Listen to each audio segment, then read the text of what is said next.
Assalamualaikum students, my name is Abdullah Asghar Rajput and you guys are watching my YouTube channel AK Education। तो आज की video में हम लोग जो है वो डिस्कस करेंगे क्लास 12 का सप्लीमेंट्री एग्ज़ाम जो होने जा रहा है 8 जनवरी को फिज़िक्स का, और उसमें जितने भी लॉन्ग क्वेश्चन जो है वो इम्पॉर्टेंट है वो सारे के सारे आज हम लोग डिस्कस करेंगे। तो ये वीडियो जो है बहुत ज़्यादा क्रूशियल भी है और बहुत ज़्यादा इंपॉर्टेंट भी है क्लास 12 के बच्चों के लिए, जिनकी जो है वो जो सप्लीमेंट्री के एग्जाम देंगे 8 जनवरी को। ठीक है, तो यहाँ पे मैं आपके सामने डिस्कस करूँगा सारे लॉन्ग क्वेश्चंस। अच्छा, शॉर्ट क्यों नहीं कर रहे हैं हम लोग? क्योंकि देखो शॉर्ट में मैं आपको प्रेफर करूँगा कि आपने क्या करना है, न्यूमेरिकल सॉल्व करना है। जितना आपसे कोशिश हो सके आप न्यूमेरिकल सॉल्व करो, क्योंकि शॉर्ट का जो पूरा पोर्शन आता है वो आता ही न्यूमेरिकल बेस है।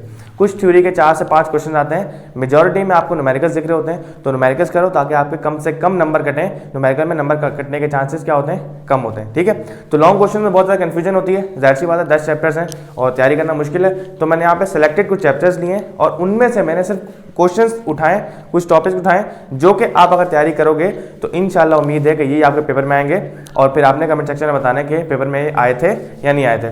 तो स्टार्ट करते हैं। चैप्टर नंबर 11 जो है हमारा बहुत ही इंपॉर्टेंट है लॉन्ग के लिहाज से। इसमें जो है बहुत सारी डेरिवेशन पाई जाती है। आपको पता है कि CP माइनस CV वाली डेरिवेशन भी इसमें है, क्योंकि बहुत लंबा चैप्टर है ये, और इसमें रॉ V स्क्वायर एवरेज वाली डेरिवेशन भी है। और उसके साथ साथ यहाँ पे हमारे पास जो दूसरा इसका पार्ट होता है, जो थर्मोडायनेमिक्स का पार्ट है, उससे जो है अक्सर पेपर में हमारे पास डेरिवेशन आ रही होती है। तो यहाँ जो मैंने आपके लिए सेलेक्ट की है that is application of first law of thermodynamics, यानी कि फर्स्ट लॉ ऑफ थर्मोडायनेमिक्स की 4 एप्लीकेशन होती हैं।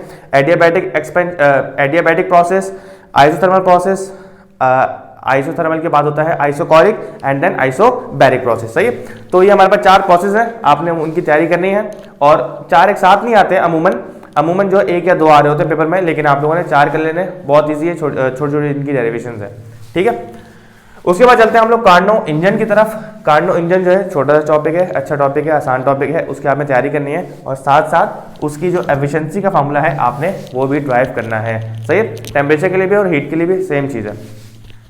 तीसरा हमारे पास यहाँ पे आता है statement of second law of thermodynamics. अच्छा, सेकंड लॉ ऑफ थर्मोडायनेमिक्स जो है उसकी 2 स्टेटमेंट हमें पता है, एक लॉर्ड केल्विन की और एक क्लॉसियस की। तो आप लोगों ने दोनों की स्टेटमेंट याद कर लेनी है, इंशाल्लाह पेपर में आएगी जरूर। तो ये हमारा पहला चैप्टर से बात हो गई। दूसरा जो हमारे पास चैप्टर है दैट इज इलेक्ट्रोस्टैटिक्स। अब इलेक्ट्रोस्टैटिक्स जो है उससे इतनी कोई लंबी चौड़ी चीज आएगी नहीं। जो मैंने आपके लिए टॉपिक सेलेक्ट किए हैं वो कौन कौन से हैं? सबसे पहले तो आपके पास आता है गॉसेस लॉ, स्पेलिंग में नहीं जाना, Gauss's law and derivation of electric field at a point close to thin infinite sheet of charges.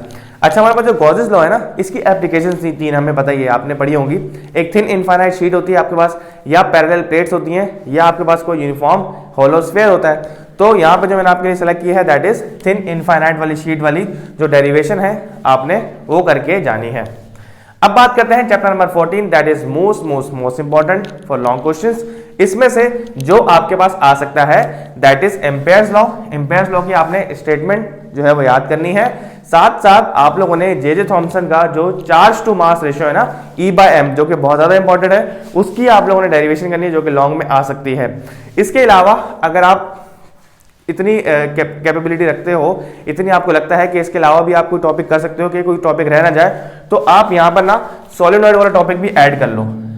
Electric field जो आपके पास magnetic field due to solenoid वाला टॉपिक है ना, आपने वो भी करना है। आपके पास टॉरॉइड भी है, सोलेनॉइड भी है, तो आप लोगों ने सोलेनॉइड करके जाना है, तो मे बी वो आपके पास एग्जाम में आ सकता है।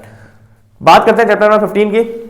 चैप्टर नंबर 15 में जो आपके पास मोस्ट इंपॉर्टेंट चीज है जिसका नाम है इलेक्ट्रिकल मेजरिंग इंस्ट्रूमेंट्स, उसमें जो आपके पास गैल्वानोमीटर वाली डेरिवेशन है ना, वो बहुत ज्यादा इंपॉर्टेंट है। सही, डिफ्लेक्शन ऑफ गैल्वानोमीटर वाली डेरिवेशन जो है वो बहुत ज्यादा इंपॉर्टेंट है। उसमें आप लोगों ने कंस्ट्रक्शन लिखनी होती है। पहले आप बता दो गैल्वानोमीटर क्या होता है, it is a sensitive device, और जो भी आपने लिखना है, और उसके बाद इसकी लिखोगे कंस्ट्रक्शन, देन उसके बाद वर्किंग, और एंड में उसकी छोटी सी डेरिवेशन है और ड्राइव हो जाता है मूविंग कॉइल गैल्वानोमीटर। पहले भी बहुत बार आ चुका है और सप्लीमेंट्री के लिए तो मोस्ट इंपॉर्टेंट है ये। ठीक है, आगे आ जाओ। चैप्टर नंबर 17 बहुत बड़ा चैप्टर है और बहुत ही इंपॉर्टेंट भी है। इसमें आपके पास जो पार्ट मैंने आप लोगों के लिए उठाया है that is special theory of relativity के आपने पोस्टुलेट्स करने हैं। अगर टाइम बचे तो आप लोगों ने इसके कॉन्सिक्वेंसेस भी कर लेने हैं। अगर टाइम बचा तो आपको लगता है कि आपके पास टाइम है तो आप साथ साथ कॉन्सिक्वेंसेस भी कर लेना, वरना पोस्टुलेट्स आपके लिए काफी हैं, 2 पोस्टुलेट्स हैं, बहुत ईजी है। उसके बाद जो हमारे पास डेरिवेशन जिसकी है that is competence effect. Competence effect एक अच्छा टॉपिक है, बड़ा टॉपिक है, थोड़ा लेंदी टॉपिक है। सही है, एक साल आपको पता है कॉम्पिटेंस इफेक्ट आता है और एक साल फोटो इलेक्ट्रिक इफेक्ट आता है। तो इस साल जो आने के चांसेस जिसके ज़्यादा हैं दैट इज कॉम्पिटेंस इफेक्ट। सही है, तो इसकी आपने लाजमी तैयारी करनी है, लॉन्ग के लिए मोस्ट फेवरेट क्वेश्चन है। इसके आगे मैं 3 स्टार बना रहा हूँ, तो आपने इसको तो बिल्कुल नहीं छोड़ना। ठीक है, चैप्टर नंबर 18 जो है हमारे पास दैट इज एटॉमिक स्पेक्ट्रा। अब एटॉमिक स्पेक्ट्रा में आपको पता है कि आपके पास जो है वो डेरिवेशन 2 जो है बहुत ज्यादा पेपर में आती हैं, अल्टरनेट करके आती रहती हैं, एक साल एक आ गई, एक साल एक आ गई। कौन कौन सी है? एक तो आपके पास radius of nth orbit of hydrogen atom है, सही है, जो आप लोगों ने केमिस्ट्री में पढ़ा होगा। दूसरा है energy of nth orbit of hydrogen atom, सही है। तो इस साल के जो आपके पास सप्लीमेंट्री के लिए इंपॉर्टेंट है that is energy of nth orbit of hydrogen atom, आपने इसकी डेरिवेशन लाजमी करनी है।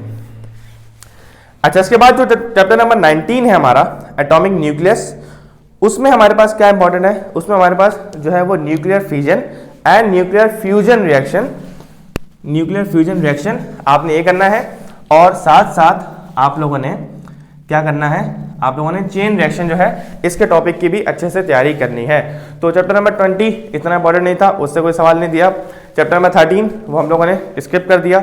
बीच में हम लोगों ने चैप्टर नंबर 16 भी जो है वो स्किप किया है। तो बिल्कुल सेलेक्टेड टॉपिक्स हैं, बल्कि ये कह लो क्वेश्चंस हैं। अगर आपने इनकी प्रैक्टिस कर ली तो इंशाल्लाह सप्लीमेंट्री में आप लोग अच्छे से अच्छे मार्क्स जो है वो गेन कर सकते हो। Thank you so much for watching, best of luck, अल्लाह हाफिज़।